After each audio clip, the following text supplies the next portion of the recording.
and welcome to the Springboard Hangouts with Comfort Okra. The Springboard Hangouts, as you know, is your family-creative program where we have fun and talk about issues. Today is a very educative one. We are here at Gallery 1957 at the Kempinski Hotel. We are come to see a collection of art. It's a contemplative piece. Importantly, the artist in residence here now, whose artworks is on display, is Awanle Ayiboro, Hawa Ali. Her collection, Fine Feathers Don't Make Fine Birds, is one on display till the middle of April.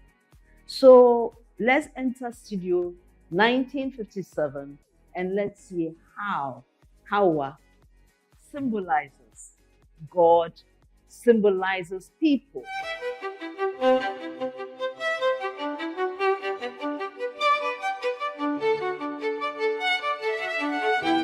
we see, Hawa gives us inspiration.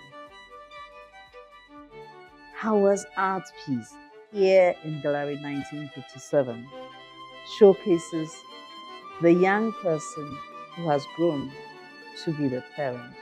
There's so much to talk about with Hawa today, and therefore we'll go around, we'll learn from Hawa, but most importantly, we'll see these wonderful people whose whole concept is being depicted in this space.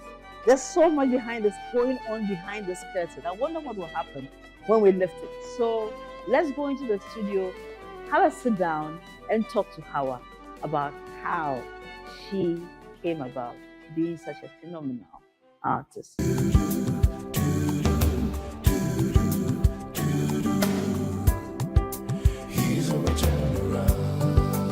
Welcome back from the break. I mean, I'm sure the colors and the hues that you saw in the introduction has just whetted your appetite.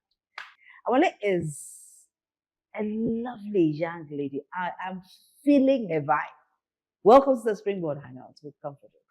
How are you doing today? I'm good. How about you?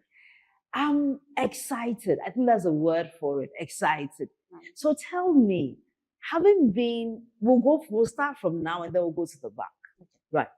Having been in the arts field for so many years now, how do you feel when someone comes to the studio or you pass somewhere and your eyes fall on one of your creations? Oh, I feel great. But in terms of how someone feel about my work, I can't really tell how they feel, but I hope people feel the presence of the women that I paint. I hope people see these women as they want to be seen, because these women believe they are more than sexual beings. These women believe they are powerful beings. And that's why I use suit in my work to represent that. So yeah. Because you mentioned that the main focus of your work, why women? Is because of my own personal experience. Okay. I come from a conservative background. Okay. And growing up, I've seen in him there is this strong sense of control, discipline, and also gender role. And for someone who I'm very observant, so I started questioning some of these things. And then I started investigating the life of women and children. So that is what started the journey of me looking into the life of women and also painting them. Right. So you're painting, and I would like to find out, how did you come about growing into the wonderful artist that you are presently? Okay, so I always knew I was good with drawing, but because of my Islamic background, imagery or picture making is approached cautiously or even avoided. So I didn't get to study art in secondary school. But when I was done with school, I was working as a receptionist. And through that, I started watching tutorials on how to paint and draw. And that started in 2017. In 2019, I quit my job to pursue my art career. In Lima, where I come from, there is a man called Muzi who paints on the streets. I went to him further my art and also understand what painting is. So yeah, that's how my artistic journey started. So basically, you're I'm self-taught, self-taught. and then you polished up Yeah. with some. I'm still learning. You're still learning. I love Yeah. that. So, how was it like? You talked about that you're from a conservative Yeah. society. So, how was it like you, a lady, going to learn from Moses? How was that like? Before I was skeptical because going back to my Islamic background, imagery being avoided or they look at it very cautiously, and me being a lady, female, yeah. I was scared. I had this internal fight in me, and then I was scared maybe my parents or people would judge me or scrutinize me for going into imagery. And yeah, I think I don't know. But it worked out because Yeah. these are beautiful. So now let's come to your work.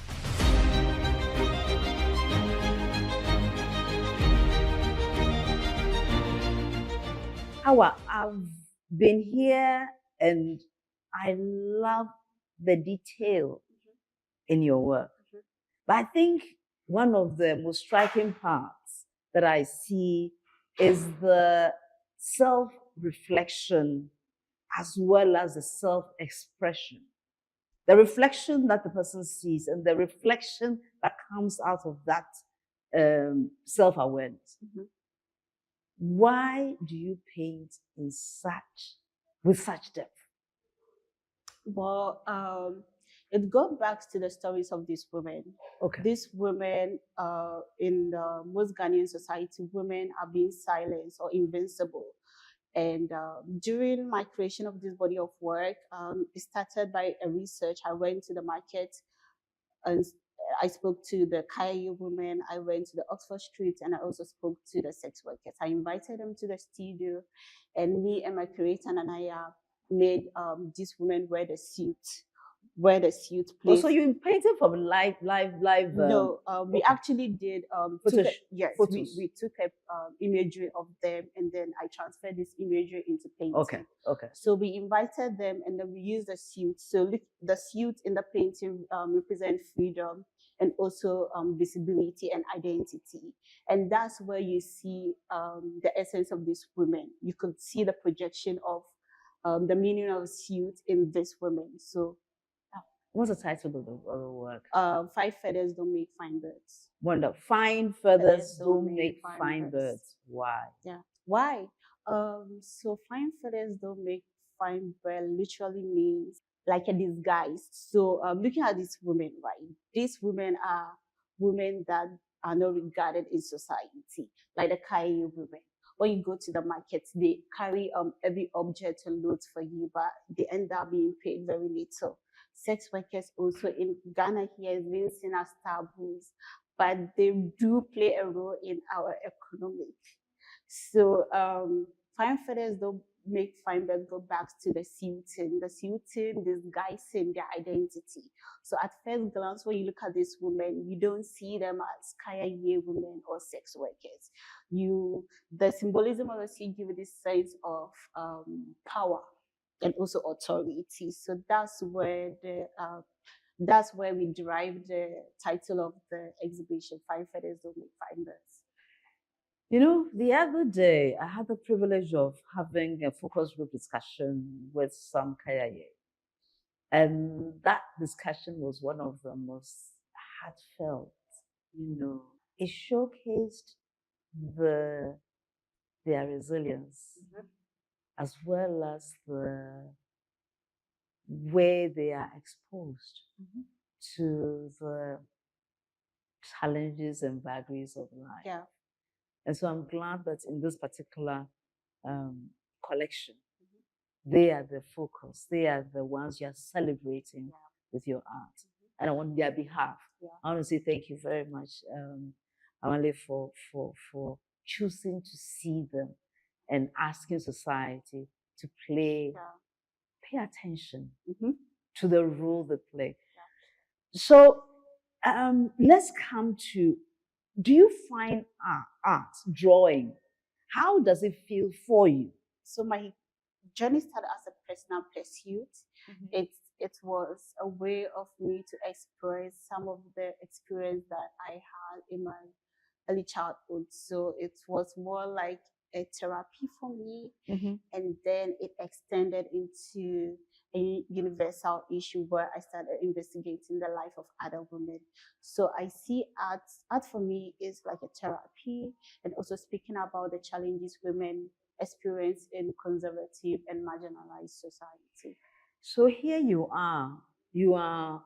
was first an outlet. It was something that you did to kind of have some catharsis. You've done it. How did you turn it into money? Are you making money now? Something like I like that.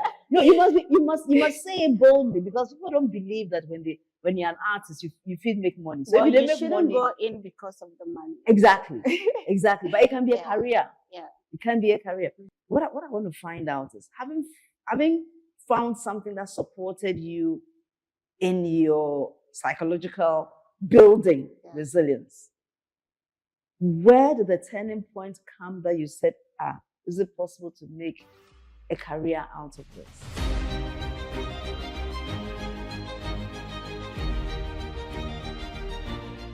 So when I started painting, it started with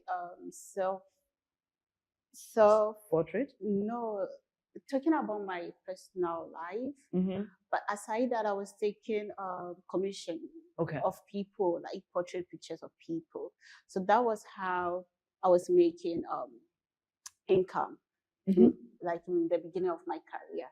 And then in the middle of my career, I met Art Matters, who is an agency and also a collective.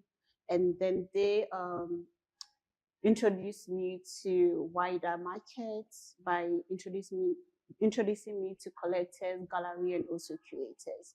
So that's how money come in, by exhibiting with galleries, and then you have some direct sales with collectors and stuff like that. Because I actually went on YouTube. I saw this person, some gentleman, saying how proud he was owning one of your pieces. Oh, really? Yeah. I'm when I was doing my research on you, and I realized that, and the person didn't look like the person lives in Ghana. Oh, okay. Yes. So I was like, that's lovely. Yeah, it's that's through galleries. It's through galleries. Yeah. Wonderful. So you've gone through the galleries, and so now you're having a regular source of people asking for your paintings. Are all your paintings based on themes, or can someone commission you and say, Awanle, I need something in a particular, can you do something for me? Do you just do your own work, or you can be asked by? I think they should align to my subject matter. Okay. Yeah, before I used to take random commission, but right now I have a subject matter that I'm majoring in. So if you want a commission, it has to align the subject that I speak about. One of the things that anybody looking at our art pieces here will see the predominance of blue. Yeah. And actually, you're also wearing blue, and I am also wearing blue. I mean, blue is a beautiful color. It is a beautiful color, But the reason why I use blue, so I play a lot with symbolism. So with the suit and also the drapery, the curtains in the work, and also the color of the subject play a metaphorical role in my work. So the blue, the reason why I use blue is because of my subject matter. My subjects are universal. They are not limited to race and religion. In the beginning of my career, I take stories of women all around the world: Afghanistan, Iraq, Nigeria, and we have different colors. So for me to make this women unify, the blue stood there as a color to make this women as well. Yeah. Wow, that's deep. Because then, if you want to depict an African, you'd have to use the dark hues. Yes, But if I have to depict a white person. Okay. So this one doesn't matter. Yeah. It's for anybody from any part of the world. That's beautiful. On this wonderful note, we will go for a quick commercial break. When we return, we'll continue this amazing conversation. You see how deep Hawa is? She is very, very deep. Don't go anywhere. We will be right back.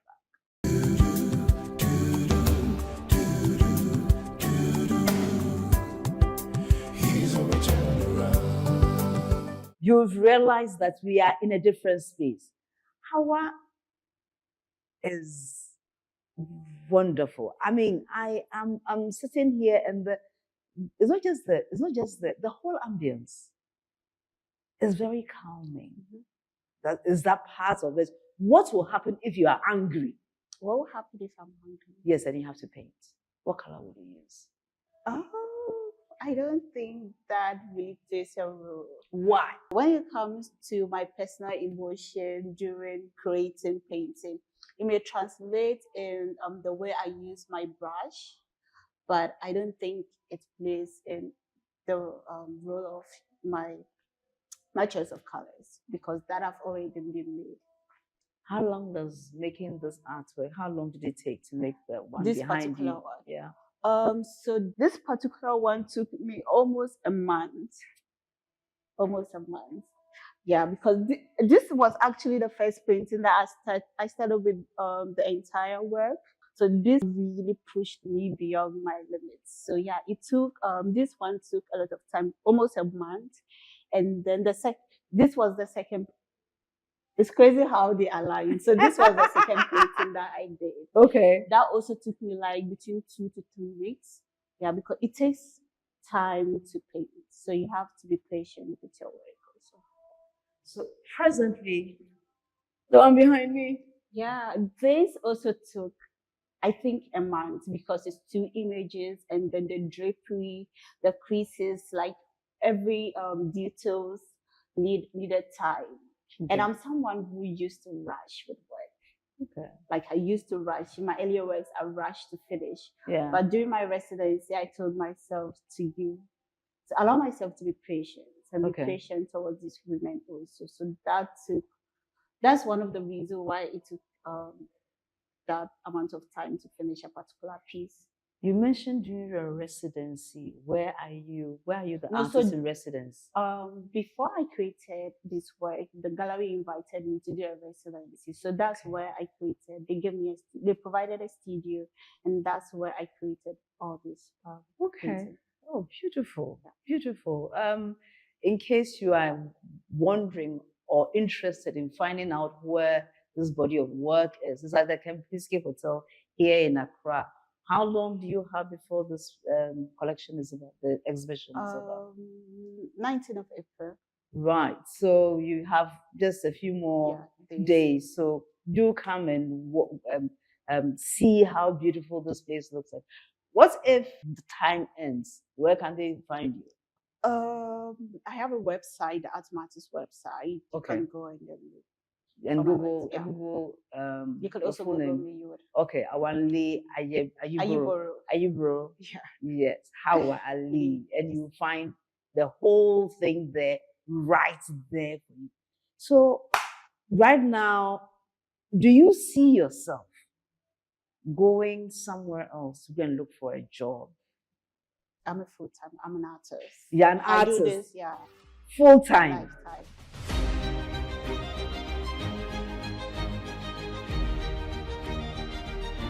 So, have you exhibited outside Ghana before? Yeah. Where are you thinking of going next?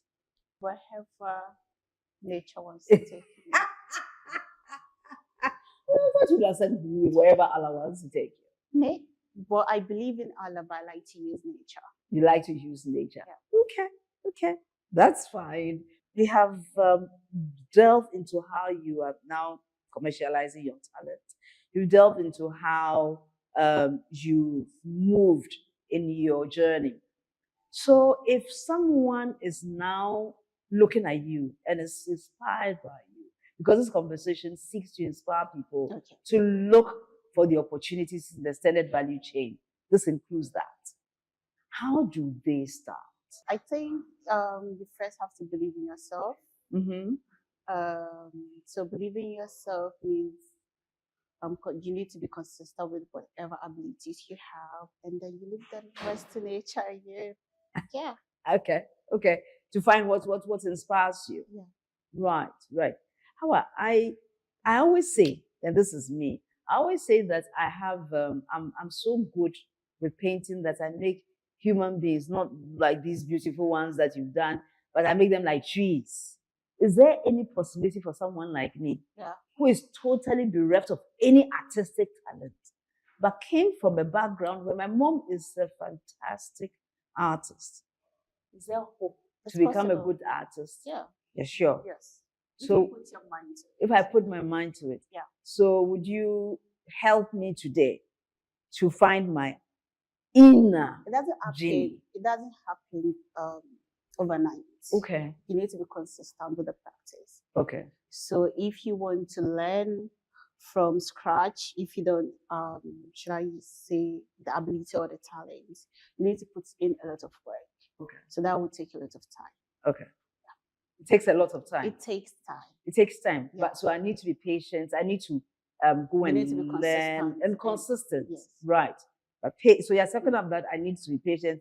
I need to be consistent. I also need to be aware of where I want to go with my artistic talent.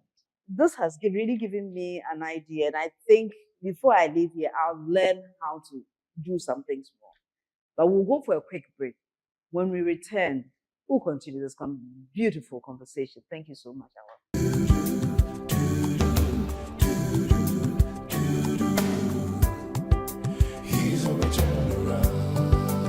Welcome back from the break. We are here at Gallery 1957 at the Kempinski Hotel with Awanle Ayiboro. Is a beautiful, lovely, intense artist who is doing a work of exhibition here. Find furthers, don't make fine birds. And we have explored with her journey, as well as the impressions she's making around the world and around people's walls.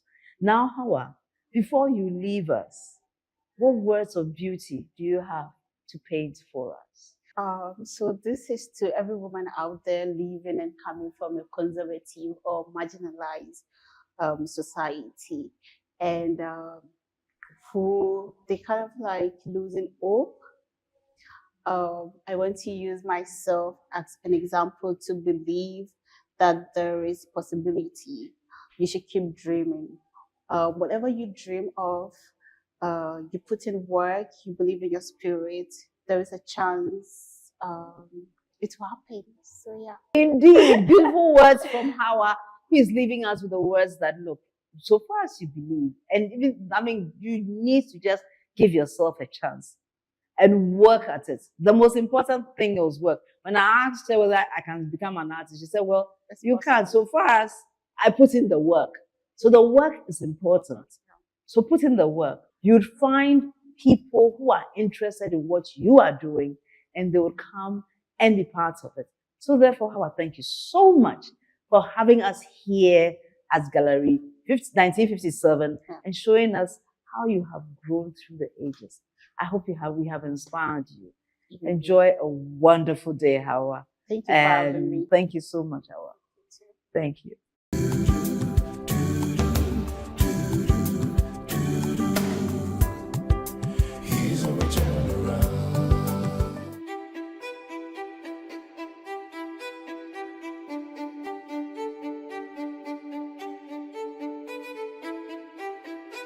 I don't want to leave here, but unfortunately, we got to go.